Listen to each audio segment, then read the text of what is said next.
You better starting off in the... Oh, that's so gross. That is in the upper respiratory area. Today's podcast, our second overall, is soccer game style. So maybe it's 12 minutes, maybe it's 2 hours. We're just not going to let you know. Besides how long the video says it is. Questions were created by Ari and ChatGPT. Is cancel culture an effective way to hold individuals and organizations accountable, or does it stifle free speech and promote mob mentality? Go. Can I ask you a question off of that? Yes. Can you define stifle? Does it like promote, essentially? Does it like promote, or I'm sorry, stifle would probably I'm guessing stifle means does it conflict with? Final answer. Nice. Cancel culture is not an effective way to hold individuals and organizations accountable because, in my opinion, it just silences their voice and creates a outrage. The best way to prove an individual or an organization, which is basically a bunch of individuals together, as wrong is to allow them to say their point in an open dialogue and then allow other people to argue against that point and then have people view both points and make a decision for themselves. When you take the voice away from one party, you're not just making the other party seem that their point is valid and the person that was canceled is invalid. It is a negative output for the future of the world when you shut down one side of the argument instead of having both sides be able to explain their argument. People are smart and reasonable for the most part, and they're going to make a decision based on logic. But if you make an emotional decision by canceling someone, it's not logical and it has negative, illogical repercussions. I agree with most of that, but I guess a follow-up question to that would be, what if someone's just a horrible person and this person maybe has a reputation for being negative or a certain way and impacts a lot of different people? What if there is somebody that has a lot of power and they're known for doing horrible things or treating their employees horrible at a company or something of that sort, and it's just widely known? What if someone pops up like that? And in that situation, would you favor cancel culture if it means getting someone who's obviously a bad asset out of the position that they're in? I will say this definitively that I disagree with canceling anybody in this world, because hearing their argument is allowing them to cancel themselves and decrease their audience. And the audience that stays with them, they are going to have the same type of response from the world. Cancel culture, along with AI and the worries around AI, is who is setting the criteria. Because if we set up these guidelines around cancel culture and it's coming from people in power that are maybe swayed one side or the other, and they have certain interests in monetary ideals, business ideals, or personal drive, then that is a blanket for the rest of the people that maybe don't agree with that. So I think less rules and let the people decide is always the better option, because that is how America is here in the first place, is by a small group of people voicing out their opinions, fighting for it. And that is one of the biggest reasons that we have freedom in America, because for the most part of the almost 400 years that America has been established, we've had free speech. And in countries where there isn't free speech, everyone wants to leave, but they can't say it because cancel there is they cancel your life. That makes sense. I like that answer. I thought that would trip you, but it didn't.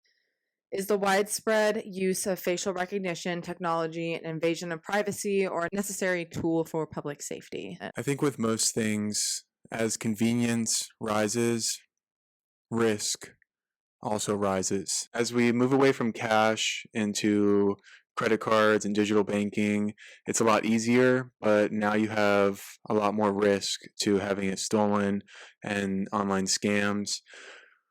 I was extremely annoyed, sort of pissed off when I was coming back into the United States from Europe a few years ago, and I walk up to the counter in customs, and they say stand in front of this. It was like a Logitech like C920 webcam.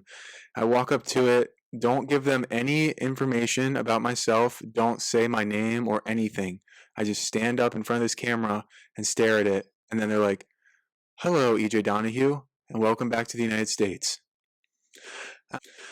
I was like, uh, that makes me feel uncomfortable. So on one hand, I think people in um, like predicaments, especially in the first world countries that use facial recognitions to unlock their phones, and then their phones can fill in their passwords using facial recognition. That is a concern, a huge concern. It also has the benefit of traveling. If someone's trying to play around with name and paperwork, well, we have your face. And I think for that risk, is it worth it? For security, it is worth it, but there has to be things implemented where people can't take your face, which I don't even know if you can. Like if I stole someone's phone, I looked up their Facebook page or their LinkedIn and then held their phone up to the camera on the phone, if it would unlock the phone, and then I would have access to all their data. So in that sense, it's scary. But again, I think it's just weighing convenience versus risk. Like I'm seeing people now pull up photos and AI is generating corporate headshots for them. Like you can create any kind of photo basically from an old photo of you. And that scares me too, that anybody can just use it. If you do give more people the choice as to what is being used with facial recognition and what is not, there's probably a lot of stuff that, like you mentioned banking or even just apps. Like there's probably apps like TikTok that have it in their terms and conditions, but how many times do people even read that stuff when they're signing up for it? Companies are probably hiding it in places that they know people are too lazy to look. How can society strike a balance between freedom of speech and the prevention of online hate speech and misinformation? Loaded question. I know. Hello. I think from 2020 up to even now, we saw the government try and take a strong stance on what they consider hate speech. And I think hate speech, for the most part, is subjective. How it affects you is subjective because it's an individual assessment. I am always less censorship. I think the government tried, succeeded, and failed all in one to limit the discussion and the blowback on masks, COVID, and multiple other stories over the past few years, especially. You can see from data released by social media companies that they were working with to also enforce what they wanted to be said and what they didn't want to be said. And a lot of things around vaccines and masks, just for an example, were labeled as hateful and dangerous, and then a year or two later come out in scientific studies that they were wrong, and so they were silencing people and canceling people, labeling it as hate speech for years, only to come out and be wrong. I'm against the government having control over most things. A lot of things in the US government especially move very slow. A president has only so much control. There's all these different systems that are designed hundreds of years ago based on what was going on in Britain at the time. And these rules are very hard to change. And once things are added or taken away in the government, again, very hard to manipulate. But when they have the power, they can manipulate them in any which way they want. These guidelines that are set by the government are based on the people that are in the government. As we've seen throughout time, it's Republican, Democrat going back and forth every 4 or 8 years. And I don't want rules set by people that aren't going to be there forever.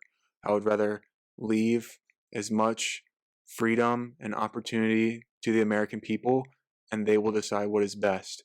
And the things that aren't best will die out and be crushed by the overwhelming majority. That's a good point. I actually have a follow-up question to that. So I agree with you. I think I think the less censoring there is, the better.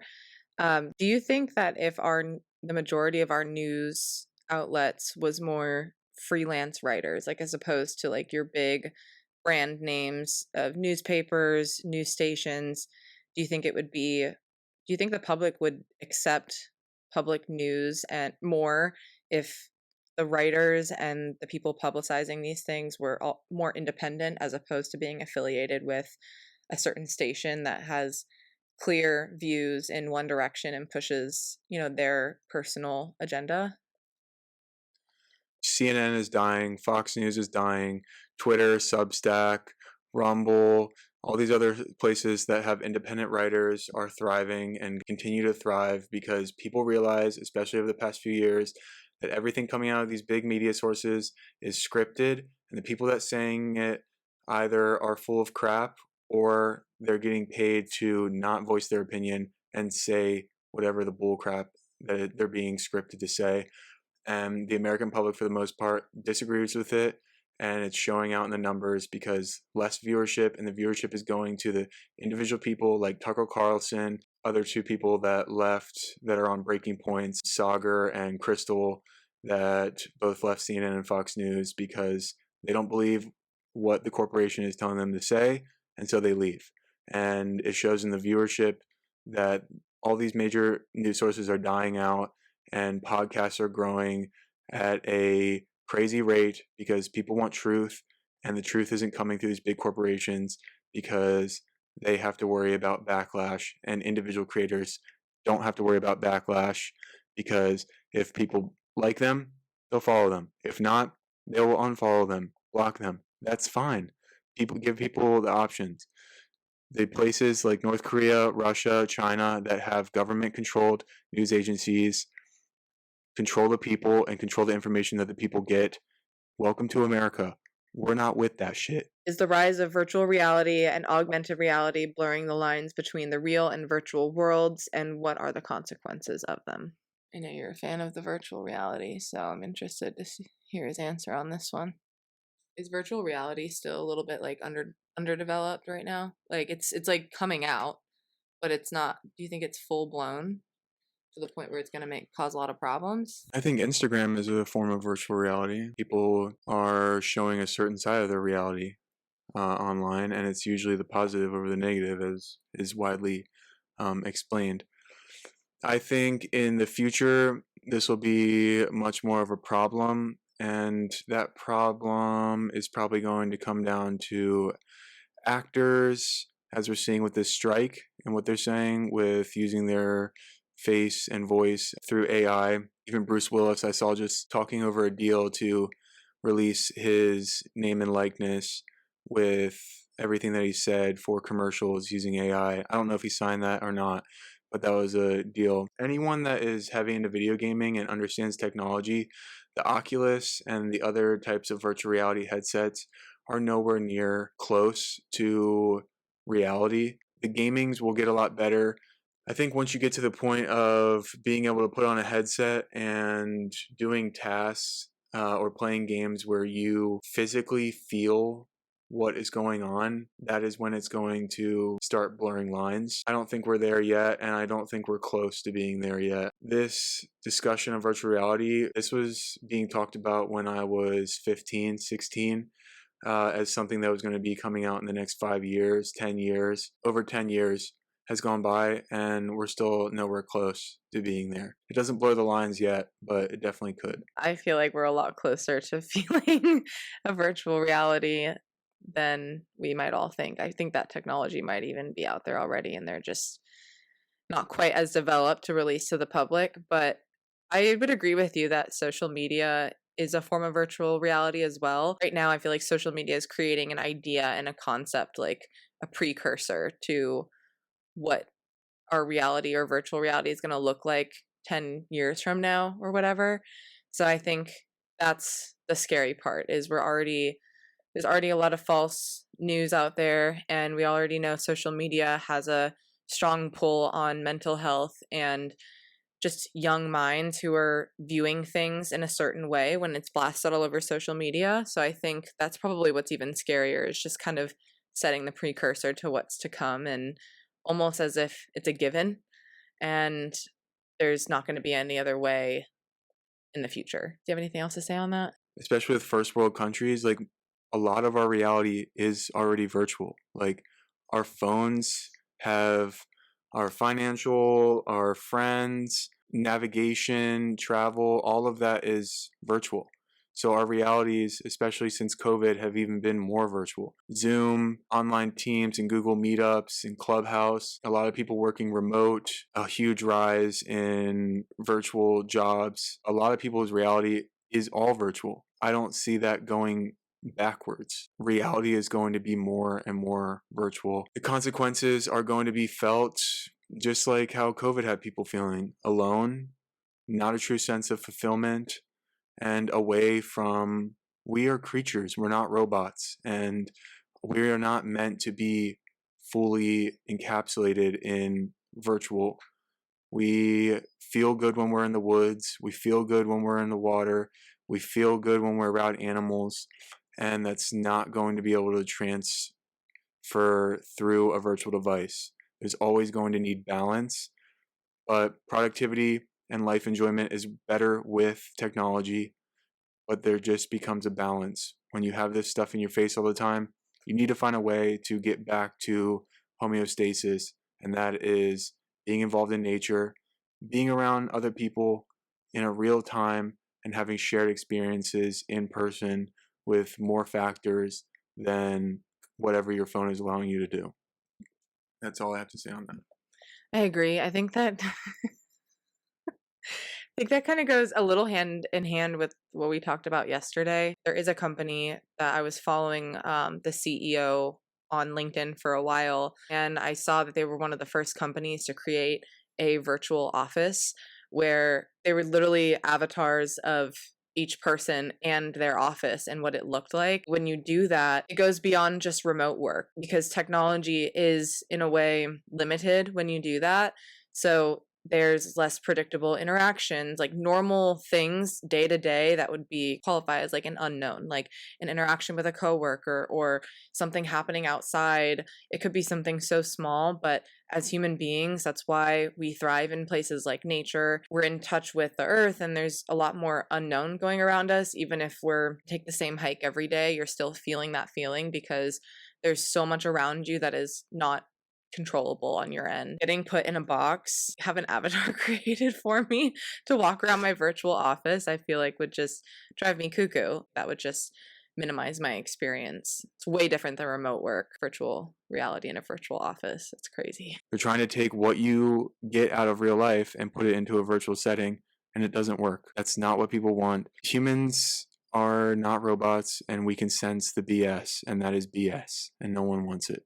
Is the hashtag #MeToo movement an essential catalyst for change, or are there concerns about its impact on due process and innocent until proven guilty? The Me Too movement definitely changed the way that women that are victims of abuse or anything in that regard. I feel like it did provide a sense of comfort for women that they feel more confident to speak out. The Me Too movement was so loud and is so loud, especially on social platforms, which, as we've talked about, creates a lot of our reality at the moment. But on the other hand, I do think there are people out there that don't tell the truth.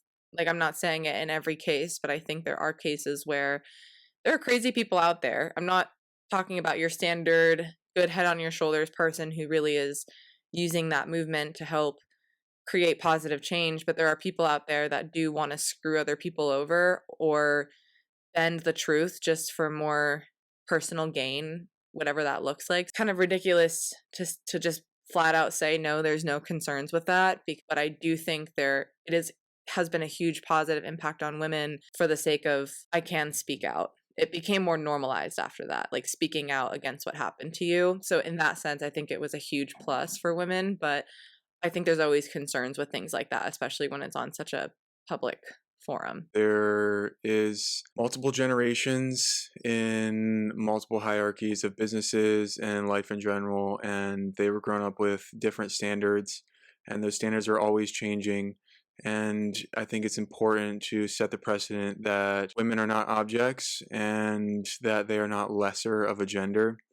And that was being shown to sort of be the norm in some of these businesses and like in Hollywood with Harvey Weinstein. And the net change of that movement is positive because it's allowed women to speak up with confidence when they feel they are not being treated fairly with anything in this world. There are people that suck and they're going to take advantage of it. The only gripe I have with the Me Too movement is stuff that we see all the time with men in all occupations that will have an allegation against them that falls into the Me Too movement of sexual assault. A news article come out about a man that is a celebrity or athlete or anyone that has something to lose and they have an allegation against them, your immediate thought is guilty. A lot of the cases that have come out since all of the valid cases of Me Too end up being false allegations, but the false allegation comes a year or more past when they were fired, blacklisted from everything, reputation destroyed, and that is a huge problem. Something needs to be changed, not even on a legal standpoint, but a cultural standpoint, that just because someone is accused, the judicial system needs to move quicker to exonerate or put these people behind bars or whatever the repercussions are. I've seen just a lot of men that have been charged with allegations of sexual assault, been fired, lost their reputation, lost families, and then come out a year or two later that the accusation was false. And so for some people, they use this as a weapon to ruin people's lives. And for a lot of other people, it's a way to stand up against, something that happened to them that is wrong, and they want to ruin that precedent. So it's a double-edged sword. I think the better part of the sword is helping women out, but there's a deep dagger in accusing someone of something that's false and then ruining everything in their life forever or years to come based on false accusation. So I think with a lot of cases, there's two sides to both the stories, but the bad side being a man is that someone could say I did something that I didn't do, and everyone believes that I'm guilty until it's proven innocent. And then even after I'm proven innocent, there's still this lingering feeling of guilt from people because they sort of had this allegation, and then a long time went where they just sort of had this in their mind that the allegation is true because they've been charged with it. And then it's sort of like people don't hear this news story for the most part years later that it was false. Yeah, I agree with that. I think it's definitely promoted probably more good than bad, but you can never make everybody happy and everything has risk to it. So I think that's just realistic talking about both sides of it. Yeah. Is there a need for specific men's mental health initiatives to address issues like male suicide rates and emotional expression stigma? There should be more initiatives around men's mental health. I think there should be more common practices and publicity around resources for men because as we've learned with things like the Me Too movement, social media and news outlets, they can promote anything that they would like to. And I think it is something that is underrepresented in our world. Women naturally, I think, are more emotional than men. And speaking firsthand, I know that. But I do, like, for me, I wish that there were more resources and more normalized practices around men's mental health so that there's more freedom to communicate. I think the more communication there is, the better relationships are. And when there's a stereotype that a man has to keep everything in, make sure that everything's okay and that their family's taken care of and that there's not a care in the world, is really just delaying the inevitable because we're human beings and we all go through hard shit. And the stigma that men shouldn't have to, go to therapy or have more resources around that, I think it's just more comfortability. Do you think men would feel more comfortable if there was more promoted resources for men on mental health? I think men would feel more comfortable if they stopped being soft as hell and did more uncomfortable things that improve their discipline and listen to podcasts like Joe Rogan that is very sensitive and soft when he talks about different ideas and his feelings, but does hard stuff and explains the benefits of it. I think Andrew Tate is another one of these that sort of stands up for, he says some wild things about women, but everything he says about men is true. And I think a lot of people are chasing comfortability, and that isn't the carrot that you want to run towards. A lot of people work better off of fear and pain, use that as a fire instead of using it as ammunition to go hurt other people. Men deal with their problems different than women, and I don't think that's a bad thing. I was in this spot where I didn't know what to do. My mental health was in a crappy spot, and it's people like Joe Rogan, it's people like Patrick Bet David, it's people like Nick Bear that it's not that they justify the feelings, but they felt that too. And this is the hard things that they did to get past it. And I think the solution isn't a blanket that can cover everyone. You just have to try stuff, whether it's mushrooms to hiking to lifting to video games to business. Like it's all individual. The biggest thing is to not stop trying, because in my mind, stop trying is killing yourself. And killing yourself doesn't hurt you, it hurts everyone that loves you. And I heard this quote that suicide is like wearing a vest with a bunch of bombs on it and walking into a room and blowing up with everyone that you love in that room.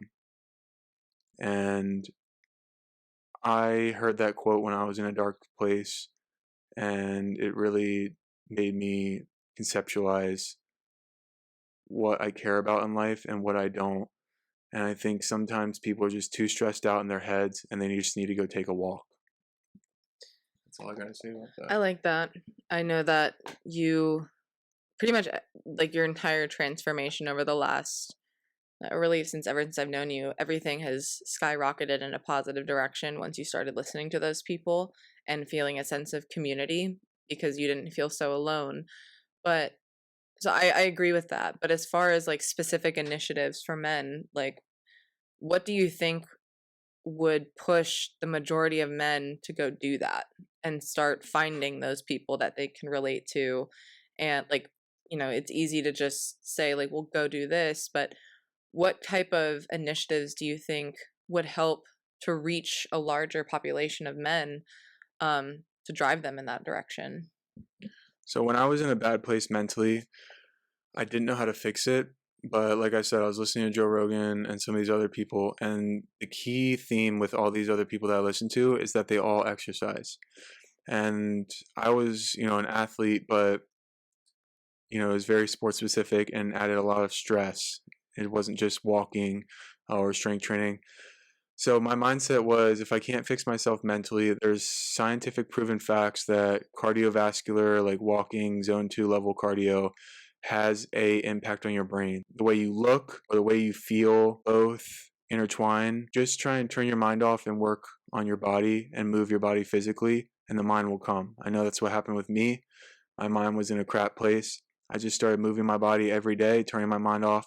Even if I didn't want to do it, just still doing hard stuff. Hard stuff is uncomfortable, and uncomfortable that is hard, that is repetitively done consistently, creates strong men. That is how I've changed my life. I think that is a blanket that can be tossed on anyone.